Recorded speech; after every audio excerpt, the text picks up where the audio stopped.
show is sponsored by HiveMind CRM. It is more than just a CRM.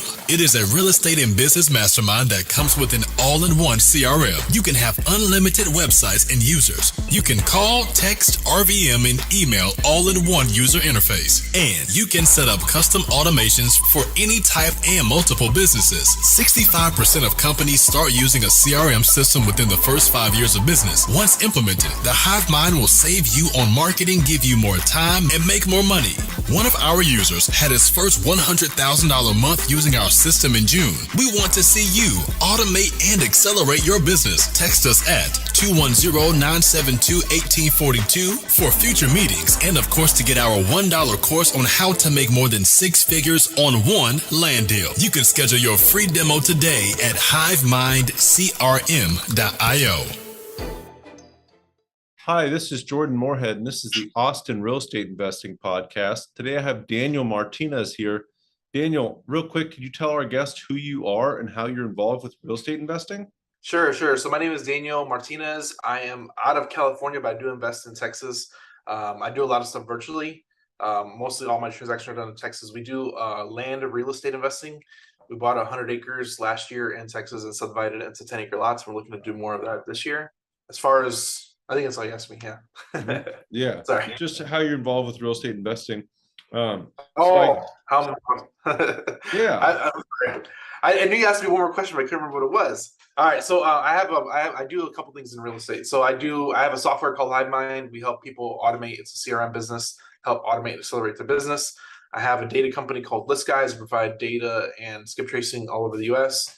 And then we're starting a bunch of new businesses around real estate in general, but we have pretty much tools and services, and we're providing hot leads, working on that right now. So just a lot of stuff coming up soon. Awesome, man. So why did you choose to invest in Texas? I think that's something everybody's interested in. Why Texas? If you're in California, why come to Texas to invest? I've been with my partner for about 3-4 years. He's out of San Antonio, and that's where he's kind of like the sales arm. Mm-hmm. So he drives across Texas to view land all over Texas, and he's just that type of person. So there's 2 different type of personalities in real estate, and usually you got to find a person that fits the other side of it. So I'm the back end. I handle a lot of the back end automation, software outreach, data management, client outreach, and stuff like that. And then my partner actually does the sales. So I actually go door knock to sellers. So I have the advantage of doing what I do virtually, and he has the advantage of being there in person to actually go belly to belly with these sellers. That's awesome. Cool. So you've been doing this for a little while, it sounds like. What initially got you attracted to real estate investing? It was out of necessity. So my first business that I started was actually trucking, and I was looking at a way to pivot into another business, and because trucking wasn't working for me, and I learned about real estate and kind of went down that path about 4 years ago now. And it's just been interesting ever since. So that's interesting. I want to talk about that for a second. So you were in trucking, like over the road trucking? Yeah, over the road trucking. So I'm only 30 years old. I used to drive semi trucks for a company. Nice. And then when I wanted to go to entrepreneurship, I already had a CDL and I knew enough about trucking. I'm like, let me just do trucking because I already have the tools I need for this business. Mm-hmm. So I went down that road. I did that for 2 years. I think we generated $550,000 in revenue over 2 years. Yeah. And then pivoted into real estate after that.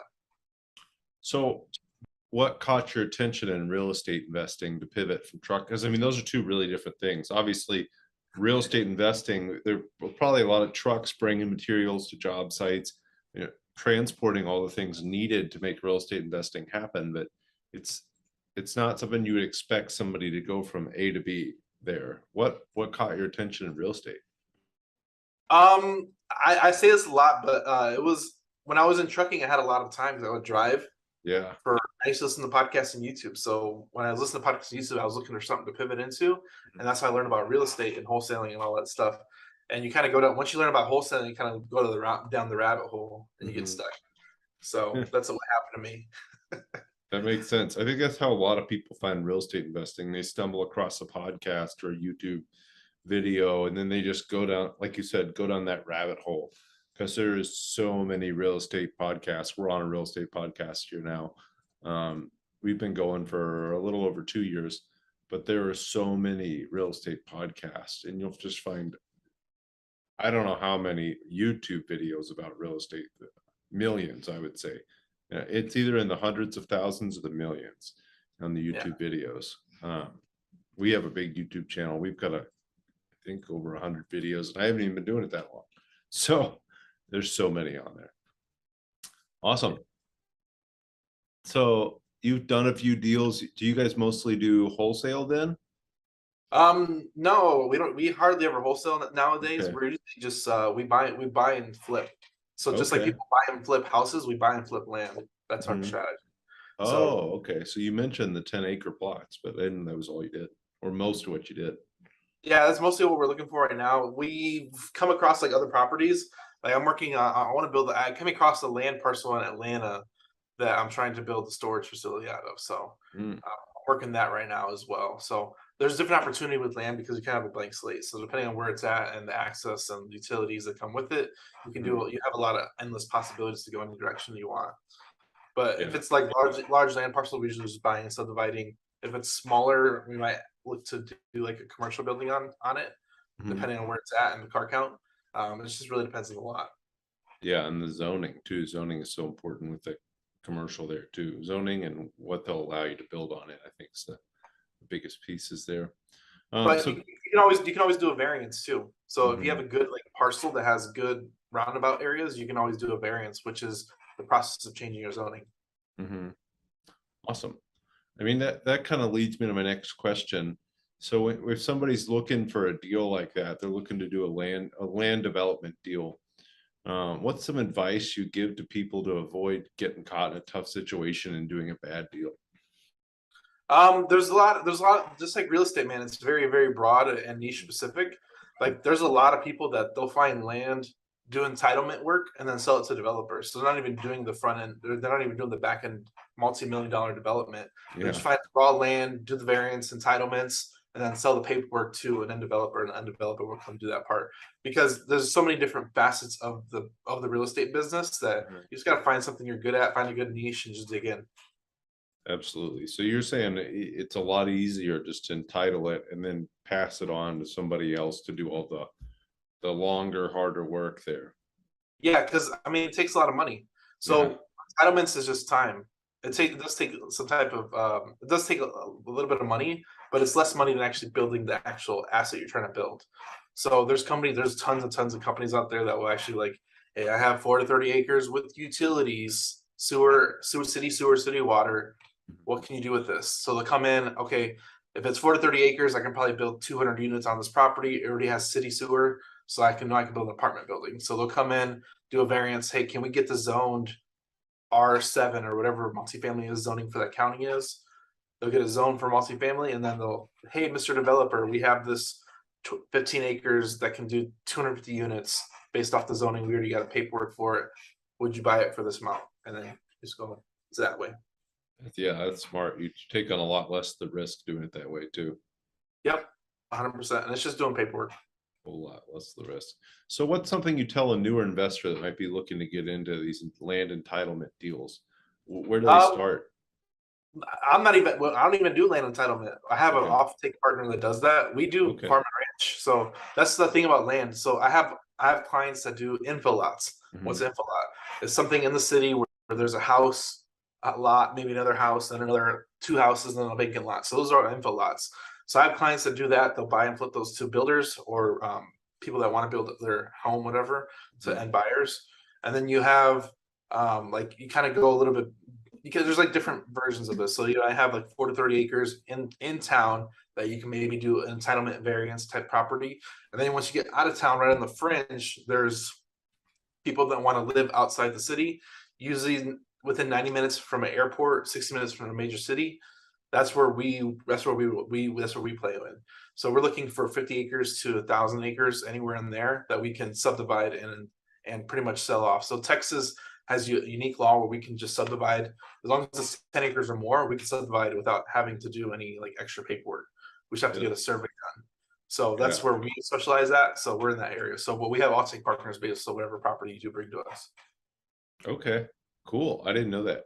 So yeah, that makes it really easy to just to subdivide that land and sell it off to people, and that's so much more common now too. I talk to so many different people that say, hey, we want to be right outside of town, we still want to be 60 minutes or 90 minutes from the airport, but we want our own land, we want our own space. They kind of want to have their little ranchette. So it makes a lot of sense that there's a huge market for that right now. Yeah, and like I said, people just, I mean, the American dream is land freedom. So a lot of our buyers are immigrant buyers that can afford to pay cash, and usually with that, we're usually owner financing properties. And I think one of your next questions is, where do you want us to be, right? Yeah. So where do you want us to be is kind of answering the question. Is we want to be more into like the note side and banking side of it, because if we can get land, subdivide it, and create notes, that's where the side we want to be on. Is more essentially the bank note side of it, using land as leverage to build up that side. Yeah. And just to simplify that for everybody listening, you want to buy the land and then finance it to somebody else who's the end buyer, and you're collecting payments over time and getting paid a fair interest rate for it. But anybody that's ever looked at an amortization schedule, when you bought your house and you see the amortization schedule and you see that you're actually paying what 3 to 4 times the price of the house by the time that loan is paid off.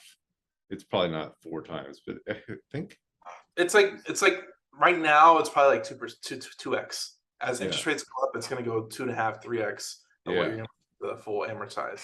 Exactly. But yeah, even that, you're paying double what you paid for the house over the life of the loan, because you're paying so much in interest to the bank.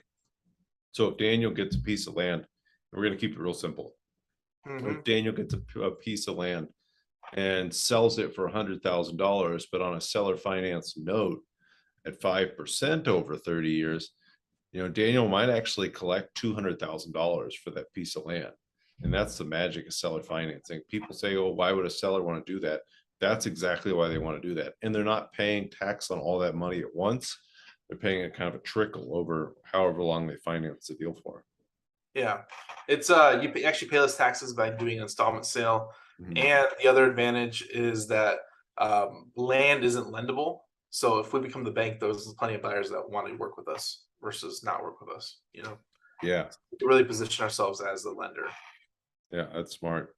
Like that. So those are the long-term goals, is just have a lot of notes paying you over time. And that's great passive income, because you don't have to do anything. Not only is it land, so there's no maintenance, but you're not doing anything. They're paying you, and you just collect the checks and foreclose on it if they don't pay. Yeah, a lot of people in real estate are like, I want 1,000 doors or 200 doors. I'm like, I just want cash flow. I don't even care how many doors I have. Like, it doesn't matter. Like cash flow is cash flow. It doesn't matter what form it comes in. Yeah. And I think something else that I really think is interesting about owner finance deal is the foreclosure process is so quick and easy, and you keep all the money you made. So if they paid you 50 of that 100 grand and they just suddenly stop paying, you get to take the land back and keep their 50 grand. It has to go through a different process, because if you, as the lender, you still have to do a notice of sale to the county to sell off that property, and then if nobody buys it, you can essentially, if there's an overage and somebody buys that property, you just get whatever's owed to you. You can't keep that money legally. So it's a different process. Really? With land, it's different? Or that's just in general? It's the same thing with all mortgages. So if somebody forecloses and loses their property, they can only, whoever the lender is, can only collect what that property is owed to them through the amortized schedule. That's it. Okay. All the rest, if it sells at auction, let's say they have $100,000 property, they paid down 40,000, the lender's owed 60. If it goes to auction and sells for 80, the lender gets 60. Whoever bought it, they paid 80. That 20 actually goes as an overage to the state, which eventually goes back to the original owner that bought it. And then the person that bought it at the auction gets that 20,000 in equity. Nice. I had always heard that it was easy to the foreclosure process on a seller finance note, and I've bought with seller financing, but I've never been foreclosed on, luckily, with seller financing. But I always heard that you got to keep what was paid to you, and you just got to take the land back. I must have been missing on it. You have to still do the notice of sale. If nobody buys it, then you have the opportunity to buy it yourself back and get the property back. but you still have to do a notice of sale where if somebody doesn't buy it, then you have the opportunity to buy it yourself. But you still have to go through that process. Sure. So Where anybody could buy it technically. just a little more complicated. It's more like a normal foreclosure sale than people like to lead you to believe. Then it sounds like. Yeah. Awesome. So Daniel, do you have a favorite business or mindset book that you like to read and recommend to people? I'm not really. Lots of podcasts. Yeah, I'm not really a reader. I do have a business book. I like Traction. Traction is a good one just because it helps you understand your roles in business and what roles you should take and what roles you shouldn't take. Okay. Yeah. Traction is a great book. And it's Traction by Gino Wickman. There's like a whole series around that book too. There's Understanding EOS for the Employee. There's Rocket Fuel, I want to say, has something to do with that. There's a bunch of them. If you look up Traction by Gino Wickman, or you just look up Gino Wickman, you're going to find a bunch of good stuff on that. Yeah. All right, Daniel, how can people get a hold of you or reach out to you if they want some more information about what you're doing at HiveMind? Yeah, so we're HiveMind CRM on all platforms: Instagram, Facebook, YouTube. We provide a lot of content towards that. We've been extra on the content. We've been on YouTube for a year and a half. We've done like almost 1,000 videos. So we've been posting a video every day since April 2021. Wow. It's been pretty crazy. Yeah. It's been a lot. We have a podcast called Hive With Us Podcast Network. We're on all platforms with that. And then if you have a big land deal you want to submit to us, you can submit it at submitbigland.com. Submitbigland.com. Submitbigland.com. I like it. All right, Daniel, most important question we ask here on the podcast is, what's your favorite restaurant in Austin? So I like Fogo de Chao. So I went in there with my partner. We had to go to an event there, and we went to Fogo de Chao, and the capraheñas are really good, and of course the steak's good. Oh yeah, they just keep slicing it. You can't keep up sometimes. I can keep up. I couldn't quite keep up with them. They're pretty quick. They're pretty quick. The show is sponsored by The List Guys. Do you need more leads in your local or virtual market? 1 in 10 small businesses don't invest in any kind of marketing. The List Guys have over 35 plus list types to choose from, and you can mix and match any list or criteria. We also use the skip trace list and provide up to 7 numbers and email addresses. Every list you purchase will be scrubbed against previous purchases. The List Guys are here to save you time. Contact the List Guys today at www.1listguys.com. That's www.1listguys.com. Thank you so much for coming on here today, Daniel. And anybody interested, HiveMind or submitbiglanddeal.com. If you've got a big land deal to submit. Yeah, it's HiveMindCRM.io. That's our website. HiveMind. And then we'll have all this in the show notes for everybody too. But HiveMindCRM.io and submitbiglanddeal.com. I like it. All right. All right. Thanks, Daniel. Thanks for coming.